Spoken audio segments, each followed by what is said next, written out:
네, 오늘은 디모데후서 3장 16절부터 17절 말씀, 여러분 잘 아는 말씀입니다. 이 말씀을 본문으로 해서 하나님의 영감의 책, 하나님의 영감의 책인 성경에 대해서 말씀을 나누려고 합니다.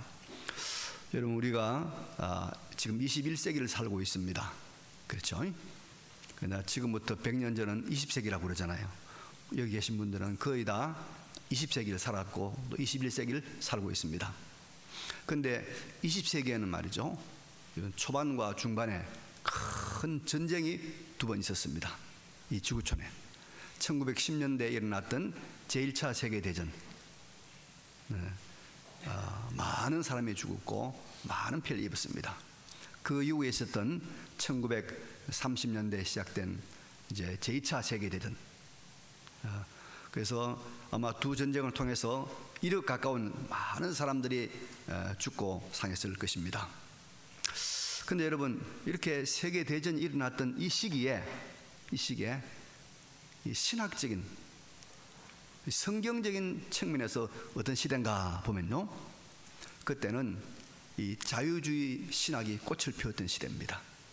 자유주의 신학이란 무슨 말이냐, 인본주의 신학이고, 이것은 한마디로 성경을 하나님의 말씀으로 인정하지 않는, 성경 말씀을 인간의 책으로 인정하는 이 자유주의 신학이 꽃을 피웠던 시작인데, 근데 그때를 보면 여러분, 그 자유주의 신학이 가장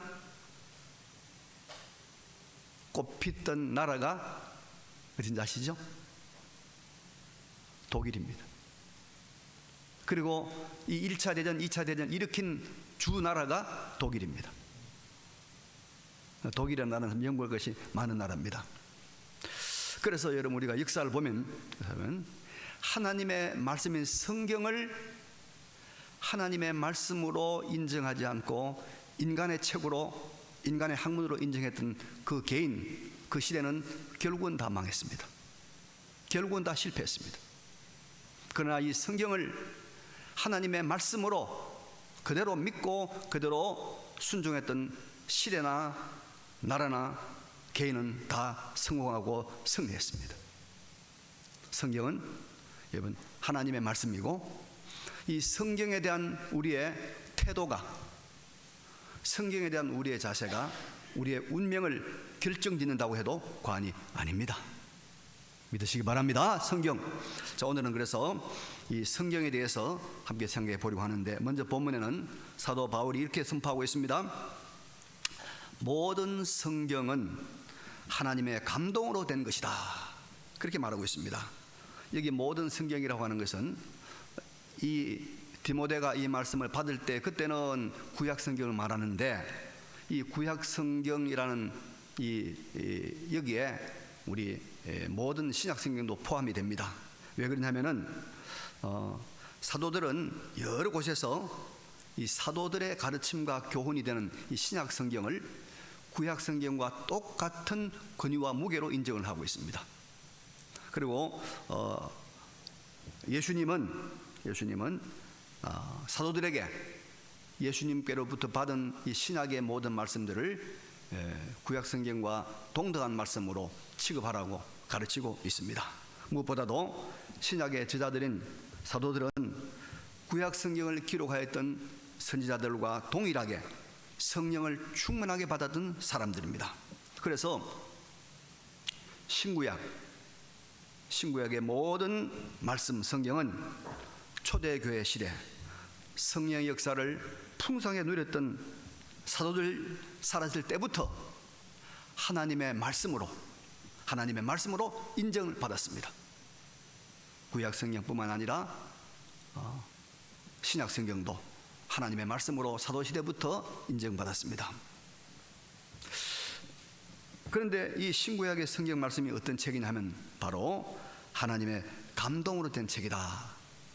하나님의 감동으로 되었다, 이 말은 하나님이 숨을 불어넣었다, 하나님의 숨을 불어넣었다, 그런 말인데, 이 말은 하나님의 성령으로 말미암아 쓰여진 책이다, 이 말입니다. 하나님의 성령으로 말미암아 쓰여진 책이다. 하나님이 구약 성경에 기록자들인 이 선지자들과 사도들에게 성령을 보내셔서 그 성령의 감동을 받은 하나님의 사람들이, 성령의 감동을 받은 하나님의 사람들이 그 말씀을 기록했단 말이죠. 그래서 성경은 1차적으로는 바울이 저자이고 이사야가 저자이고 또 에레미야가 저자이지만은 그 저자들 속에 성령 하나님의 역사에서 하나님의 뜻과 하나님의 의중을 나타내기 때문에 성경은 성령의 감동으로 된 하나님의 말씀인 줄로 믿습니다. 성경은 하나님의 말씀입니다. 그래서 여러분, 성경은 이 성경은 세상의 다른 책과는 다른 것입니다. 이건 구별된 책입니다. 하나님은 성경을 통해서 자신을 드러냅니다. 하나님은 성경을 통해서 자신을 나타냅니다. 그래서 우리는 성경을 통해서 하나님을 만날 수 있습니다. 하나님을 경험합니다. 하나님과 우리는 교통할 수가 있는 것입니다. 하나님을 모르던 많은 사람들이 성경을 읽다가, 성경을 공부하다가 하나님을 인격적으로 만납니다. 다시 말하면 살아계신 하나님을 만난다는 것입니다. 살아계신 하나님을 성경을 통해서 만나는 것입니다. 그리고 그 살아계신 하나님과 교통하고 소통하는 놀라운 신비의 세계로 들어가는 것입니다. 여러분, 이제 우리 시대에 우주여행을 하는 사람들이 생기잖아요. 이 우주선을 타고 우주에 갑니다. 돈 많은 사람들은, 미국에 돈 많은 사람들은 이 우주선을 타고 우주에 갔다 온 사람도 있다고 그래요. 우주에 갔다 온 사람들의 이야기를 들으니까 정말 이 세상에서는 볼 수 없는, 이 지구에서는 경험할 수 없는 신비한 것들을 경험한다는 거예요. 특별히 이 지구를 바라보니까 너무 아름답고 너무 신비롭다는 거예요. 수천억 개의 별이 있는데 그 중에서 가장 반짝이고 가장 아름다운 별이 지구별이라는 거예요. 우리가 살고 있는 지구가 그렇다는 거예요. 그것도 맞잖아요. 왜냐하면 하나님의 형상으로 지음받은 하나님의 걸작품인 사람들이, 그 사람들이 살고 있는 이 지구니까 그렇게 아름다울 수밖에 없잖아요. 우리가 우주에 가서 그걸 볼 수 있는 기회가 있을지 모르겠습니다만은 참 보면 놀라운 것이겠죠. 근데 여러분, 그렇게 아름다운 우주, 신비한 우주에 가서 지구를 바라보고 우주를 체험할 수 있는 사람들은 어떤 사람들입니까? 돈이 아무리 많아도 안 됩니다. 대통령이라도 안 됩니다. 누구죠? 우주선을 타야 됩니다.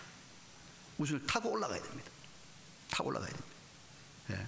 그걸 타야만 볼 수가 있는 것입니다. 여러분, 성경이 뭐냐? 이와 같은 것입니다. 우주선입니다. 우주보다 더 신기하고 더 신비롭고 더 아름다운 하나님의 세계, 하나님의 임재의 세계, 하나님이 함께 하신 하나님의 나라를 우리가 들어가려고 하면 여러분, 성경이라고 하는 영적 우주선을 타야 됩니다. 성경이라고 하는 영적 우주선을 타야만이 우리가 하나님의 나라에 들어가는 거예요.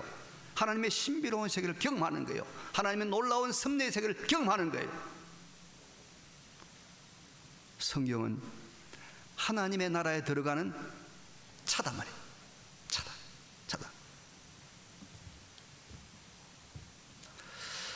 하나님은 이 성경이라고 하는 신령한 우주선을 탄 사람을 하나님의 나라로 쏘아 올려 보내는 것입니다. 성경은 하나님의 감동으로 된 구별되고도 특별한 신비로운 책입니다. 성령 하나님이 사람들을 신령한 세계로 들여보내는 하나님의 위대한 도구가 성령입니다. 성경입니다, 여러분. 성경. 이제는 이 거룩하고 특별한 책 성경을 정말로 마음을 다해 가까이 하고 읽고 이 성경 말씀을 순종하는 가운데서 하나님의 나라를 경험하고 하나님의 살아계심을 경험하는 우리 모두가 되시기를 간절히 바랍니다. 그런데 여러분, 성경을 조금 읽어보신 분들은 이런 말 할지 모르겠습니다. 성경은 참 좋은 책이긴 한데요, 읽어보니까 그게는 옛날 이스라엘 민족의 역사가 있고 또 신약 성경이라 해봐도 2000년 전에 초대교회 이야기들만 다루고 있지 않는가.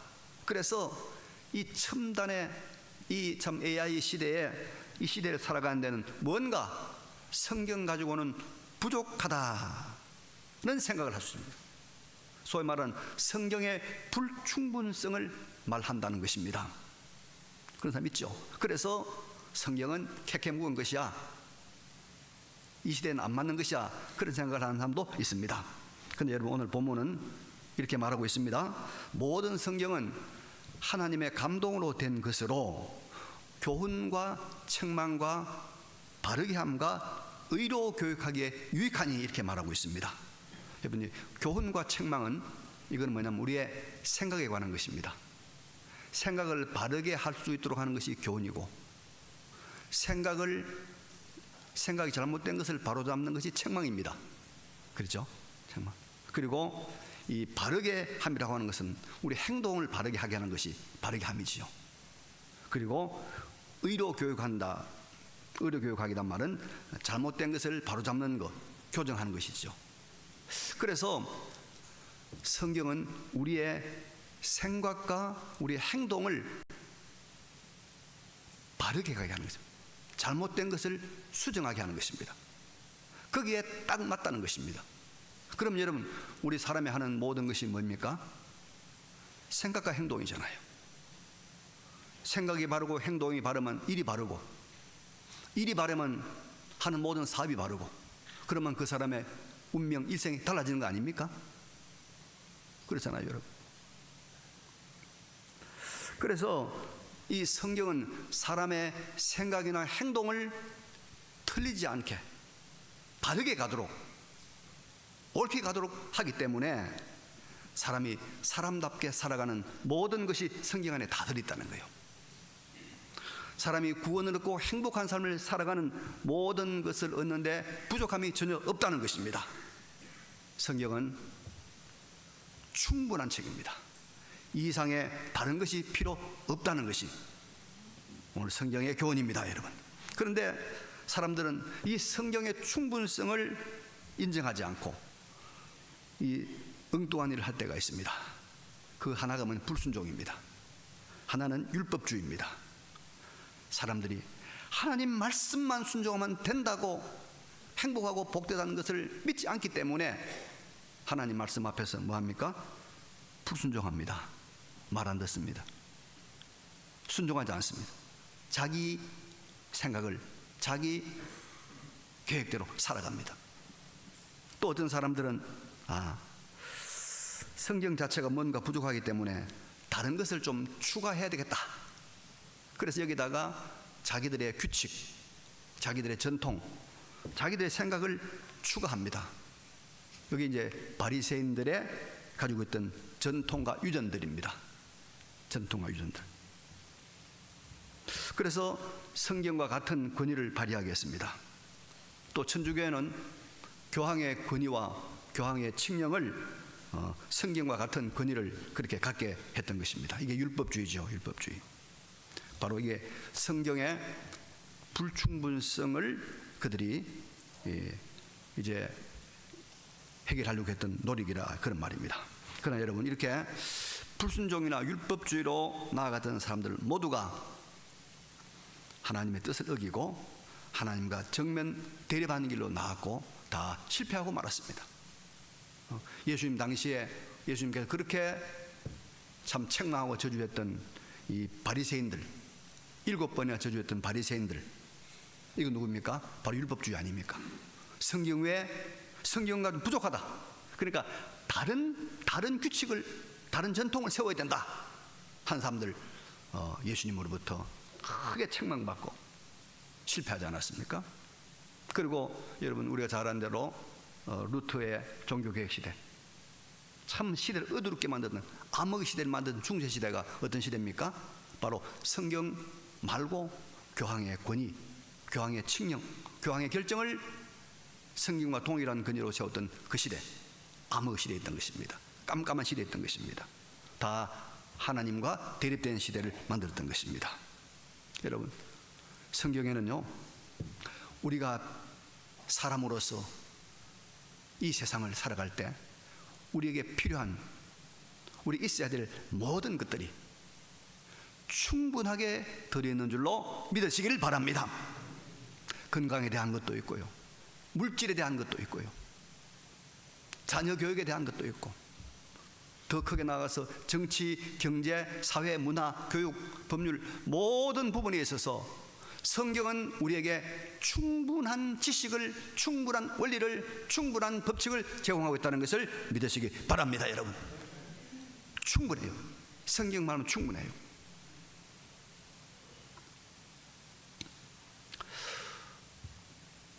의사들이 여러분 그런 거 먹지 말라 그러죠.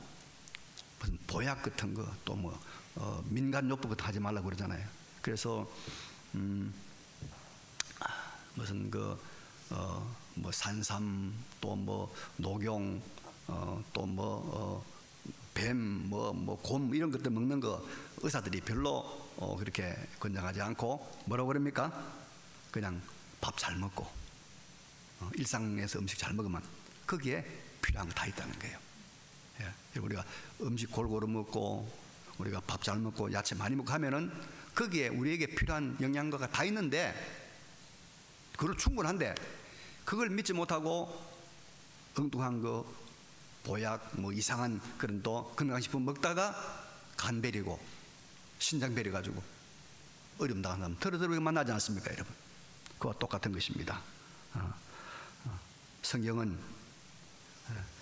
우리에게 필요한 모든 것을 다 가르쳐 줍니다. 다 가르쳐 줍니다.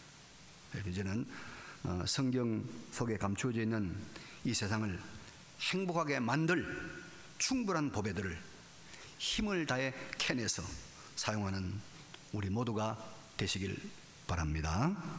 다른 데 기웃거리지 말고, 다른 데 기웃거리지 말고 오직 성경 안에 길이 있다, 이 성경은 충분하다, 이 믿음을 가지고 성경대로 살고 성경대로 순종하고 성경대로 공부하면 우리 행복합니다. 만족합니다. 믿으시기 바랍니다. 성경 충분성입니다. 자, 그러면 여러분, 성경에 우리 사람을 향한 최종적인 목적이 무엇일까요? 하나님은 최종적으로 어떤 의도로 우리에게 성경을 주셨을까요? 어디 주셨을까요? 17절에 이런 말씀이 있습니다. 이는 하나님의 사람으로 온전하게 하며 모든 선한 일을 행할 능력을 갖추게 하려 함이라. 자, 이게 이제 참 중요한 이야기인데요. 이 성경은 하나님의 사람으로 온전케 하며 모든 선한 일을 행할 능력을 갖추게 하려 함이라. 여러분, 이거 한마디로 말하면 무슨 말입니까? 사람을 바르게 만들게 한다는 것입니다. 여러분, 사람은 두 가지로 평가가 됩니다. 하나는 그 사람의 인격입니다. 인격. 하나는 그 사람의 행동입니다. 사역이죠. 무슨 일 했는가. 그래서 어떤 사람을 놓고 볼 때 우리가 그 사람이 됨됨이가 어떤 사람인가, 그거 하나 보면 되고, 또 하나는 뭐입니까? 그 사람이 무슨 일들을 했는가, 두 개를 보면 됩니다. 그래서 우리가 신약 성경을 보면은 마태복음, 마가복음, 누가복음, 요한복음은 예수님에 대해서 알려주는 책인데, 예수님에 대해서 두 가지를 알려주고 있습니다. 예수님이 어떤 분인가, 예수님 인격에 대해 알려주고 있습니다. 그리고 예수님이 무엇을 하셨는가, 하신 사역을 알려주고 있습니다. 그래서 인격과 사역이 그 사람 전부를 결정한다는 것이에요. 전부를 평가한다는 것입니다. 그 사람 전체를 말한다는 것이죠. 그런데 여러분, 이게 보니까 성경은 하나님의 사람으로 온전하게 한다, 인격을 온전하게 한단 말입니다. 인격을 온전하게 한다. 성경은 또 선한 일을 행할 능력을 갖추게 한다, 사역을 온전하게 한단 말이에요. 그러니까 성경은 이 사역과 인격, 그 사람을 하나님 앞에서 바르게, 옳게, 아름답게 만드는 것이 성경의 역할이라는 거예요. 성경의 목적이라는 겁니다. 그렇습니다. 여러분, 세상 교육으로도 안 됩니다. 책망해도 안 돼요. 욕을 해도 안 돼요. 때려도 안 돼요. 깨워도 안 돼요. 이름 불러도 안 돼요. 잔단 말이요.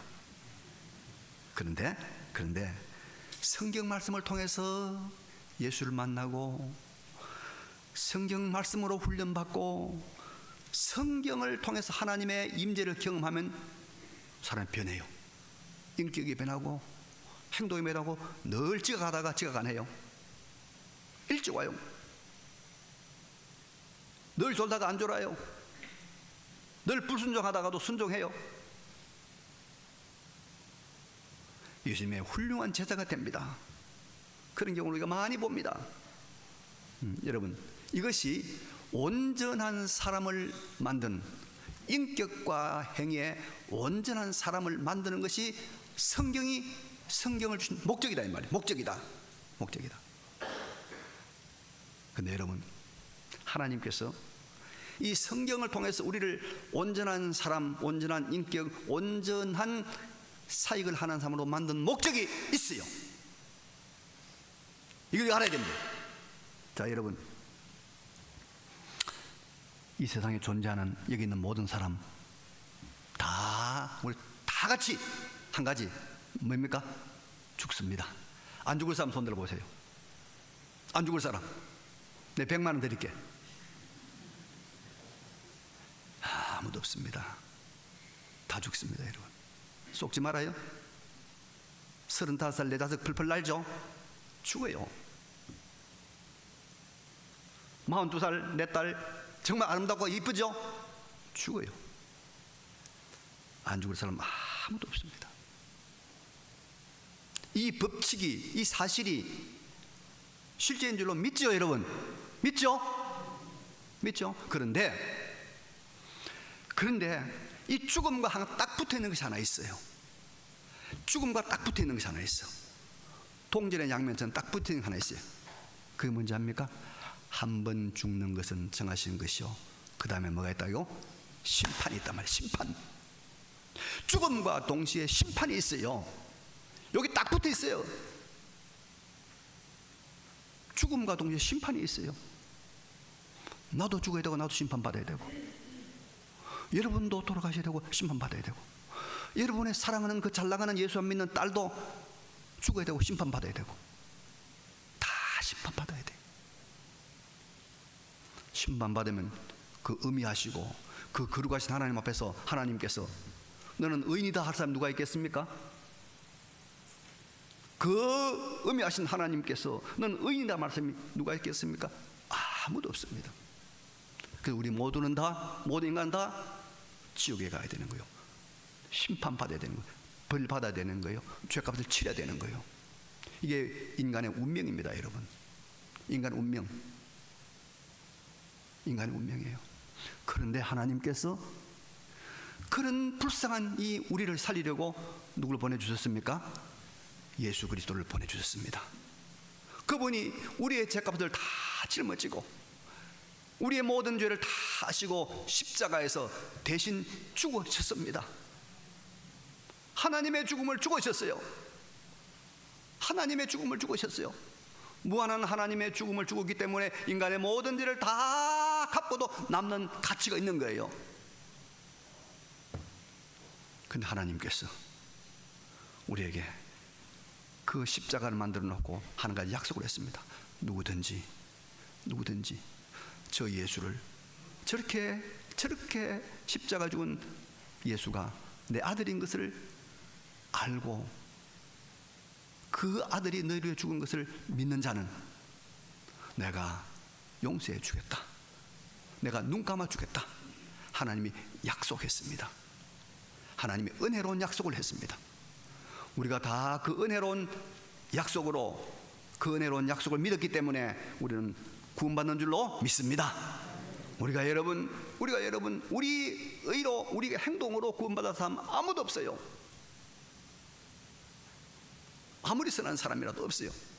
오직 예수 그리스도를 믿음으로 그 언약에 말미암아서 믿는다는 그 조건 때문에 하나님께서 하나님의 나라에 들여보낸단 말이죠. 그래서 우리가 어떠한 일이 있더라도 예수만은 믿어야죠. 무슨 희생과 무슨 대가를 치르더라도 내 사랑하는 사람들은 예수를 믿게 해야 되죠. 아멘이죠.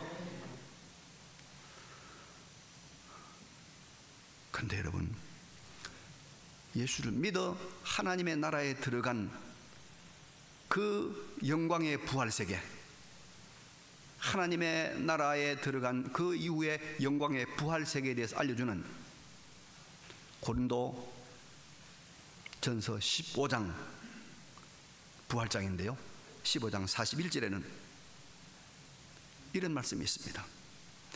해의 영광이 다르고 달의 영광이 다르며 별의 영광도 다른데 별과 별의 영광도 다르도다. 예수를 믿어서 영원히 들어간 영원한 하나님 나라에서, 심판을 면하고 들어간 영원한 하나님 나라에서 여러분, 해의 영광이 다르고 달의 영광이 다르고 별들의 영광이 다른데 별과 별들의 영광이 다르더라, 그런 말입니다. 영광의 차이가 있다는 것입니다. 상급의 차이가 있다는 것입니다. 상급의 차이가.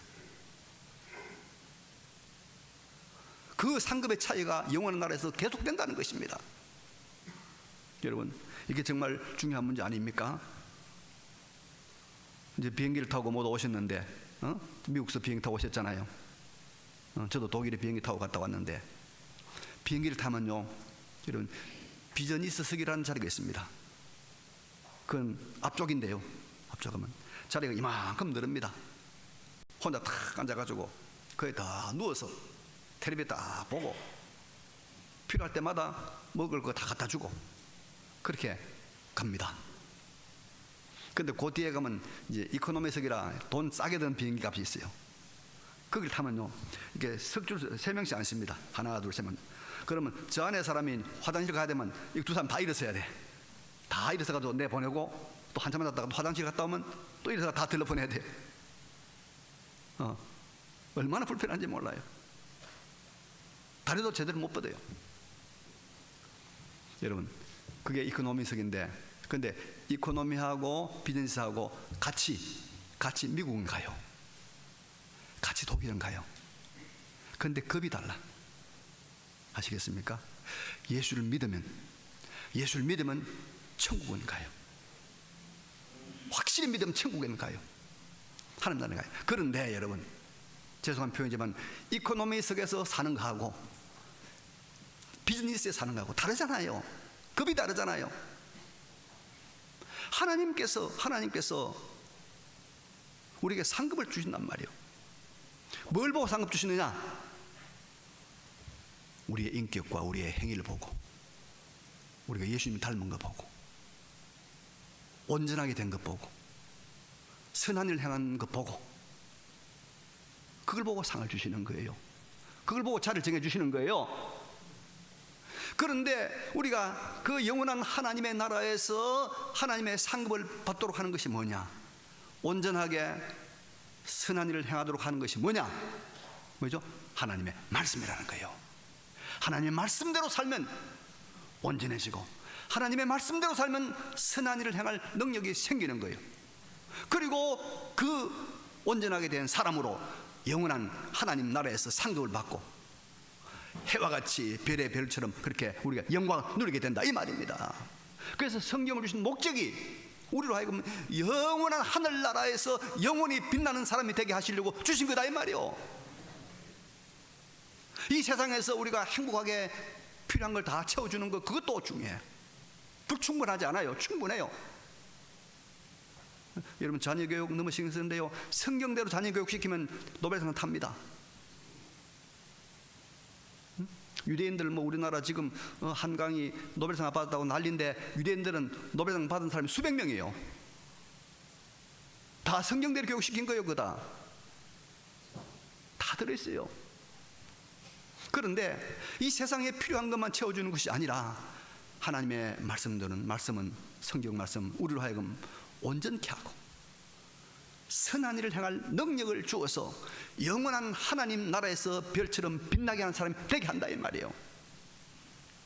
여러분, 훗날 하늘나라 갔을 때 제 말을 아마 기억할 겁니다. 아, 목사님이 그 말 했구나.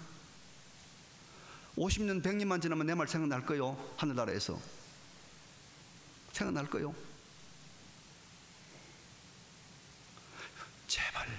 제발 성경대로 사십시오. 성경대로. 그럼 우리가 이 땅에서 충만한 기쁨을 누리고 영원한 하늘의 상급이 마련될 줄로 믿습니다. 말씀을 정리합니다. 여러분, 오늘 저는 성경을 통해 첫째는 성경의 영감성을 말했습니다. 성경은 하나님의 감동된 하나님의 말씀이요, 하나님의 말씀이라. 하나님의 말씀이라. 두 번째로 성경은 충분합니다. 불충분한 것이 없어요. 모자라는 것이 없어요. 다 들어있어요. 그리고 성경 우리에게 영원한 상급을 마련하게 합니다. 영원한 상급을 마련하는 온전한 사람과 선한 행위를 하게 하는 능력을 성경이 우리에게 줍니다. 여러분, 말씀드렸죠. 푸른 간, 제가 올해는 아무도 안 돌아가실 거예요. 우리 교인 중에 제가 하나님 특별히 기도했어요. 하나님, 난 올해 장례 안 하랍니다. 올해 장례 안 하랍니다. 하나님이 들어주신 느낌이 들었어요. 올해는 아무도 안 죽을 겁니다. 내년부터는 죽을지 몰라요. 여러분, 정신 차려요. 죽음 다음에는 심판이 있어요. 하나님의 나라가 있어요. 지옥이 있어요. 천국이 있어요. 예수님 믿어야, 예수님의 핏공로를 의지해서 우리가 담대하게 하나님 나라에 들어갑니다. 그리고 우리가 예수를 바로 믿고 말씀대로 살아야 이 땅에서 여러분 행복하게 삽니다. 바로 삽니다. 제발 좀 우리 자녀들에게 그 말 좀 하자고, 그 소리 좀 하자고. 성경대로 살아야, 말씀대로 살아야 행복하다. 정말로 행복하다. 잘 산다. 자신 있게 말하고 말씀대로 살아야, 성경대로 살아야 우리가 온전한 사람이 됩니다. 온전한 사람에게 하나님께서 상급을 주시잖아요. 선한 행위를 한 사람들에게 하나님께서 상급을 주시잖아요. 그 선한 행위를 성경이 하게 하는 겁니다. 능력을 주는 겁니다. 성경 말씀을 하나님 말씀으로 믿고 말씀대로 살아 이 땅에서 복을 누리고 영원한 것들을 마련하는 우리 삶 되시기를 간절히 바랍니다.